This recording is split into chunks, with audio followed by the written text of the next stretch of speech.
रुस्तम, मैं निकल रही हूँ। मेम साहब आप कुछ दिखाना है, अभी तो चुप जाइए। लेकिन हुआ क्या है? अरे आइए तो सही, चुप ही। अरे मालकिन गई तुम्हारी? जी साहब गई।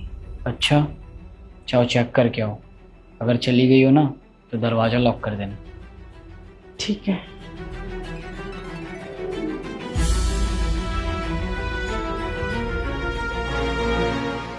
हेलो, कहाँ हो बेबी? तो आ जाओ ऊपर। कोई भी नहीं है, मेरी बीबी जॉब पे गई। अब सिर्फ तुम और मैं। ठीक है, जल्दी आओ। गई तुम्हारी वाइफ? हाँ गई। और उसके जाने के बाद ना खुशी और सुकून दोनों मिल जाता है। वो कैसे? उसके जाने से खुशी मिलती है और तुम्हारे आने से सुकून। अगर इतना ही सुकून मिलता है तो उसको छोड़ क्यों नहीं देते? अरे मैं चाहता हूँ उसे छोड़ना, तुम्हें तो पता ही है। जब तक उसके बाप की कंपनी अपने नाम नहीं करा लेता ना, मेरी मजबूरी है, उसे छोड़ ही नहीं सकता। और तुम्हें तो पता ही है ना, उससे मैं कितना ज़्यादा तुमसे प्यार करता हूँ। बस एक बार उसकी कंपनी मेरे नाम हो जाए, उसे छोड़ छाड़ के तुम्हारे पास आ जाऊंगा। साहब आप ये बिल्कुल ठीक नहीं कर रहे हैं। अरे मेम साहब आपसे कितना प्यार करती हैं और आप पे कितना भरोसा करती हैं, और आप उनके पीठ पीछे ये सब कर रहे हो।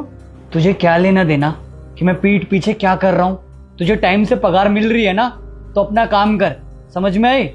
और हाँ, 2000 रुपये एक्स्ट्रा दे दूंगा, बस अपना मुंह बंद रखियो। साहब मैं इस घर में पैसों के लिए काम नहीं करती हूँ। आज से थोड़ी ना काम कर रही हूँ, मैं कितने सालों से काम कर रही हूँ इस घर में। और सुमन मेम साहब बिल्कुल मेरी बेटी जैसी हैं, मैं उन्हें अपनी बेटी मानती हूँ। और साहब कोई भी माँ नहीं चाहेगी कि उसकी बेटी का घर उजड़ जाए। साहब मैं आपसे हाथ जोड़ के विनती करती हूँ, ये सब करना छोड़ दो, मेरी बेटी का घर बचा लो।